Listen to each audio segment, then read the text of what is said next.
এবার এই স্পিড রোলটা দিলে সবাই বেরিয়ে আসবে। একটাও যেন বেঁচে ফিরতে না পারে। আরে একটা পালিয়ে যাচ্ছে, জলদি ওকে ধর। আরে পাগল, ও ওই ঝিলের দিকে যাচ্ছে। আরে ভাইয়া যেতে দাও, পানিতে ডুবে ও মরে যাবে। আরে আমার কথাটা শোন। আরে জলদি গিয়ে আটকা ওকে। ও যদি এক ফোঁটাও পানি খেয়ে নেয় না, তাহলে ও অনেক বড় ডাইনোসর হয়ে যাবে। সেটা প্রথমেই বলে দিতে পারতে। ততক্ষণে আমি একটা কাজ করি, এদেরকে আসল রূপেই ফিরিয়ে আনি। কিন্তু এরা আগে কেমন দেখতেছিল।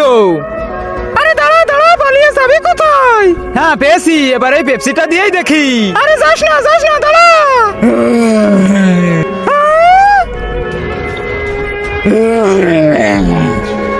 আরে বোন, ওকে ছাড়, আগে আমাকে বাঁচা। আরে ধর ভাইয়া, তুমি যে কি করো না, দাঁড়াও আসতেছি। বন্ধুরা, পার্ট 2 দেখার জন্য কমেন্টে পার্ট 2 লিখো।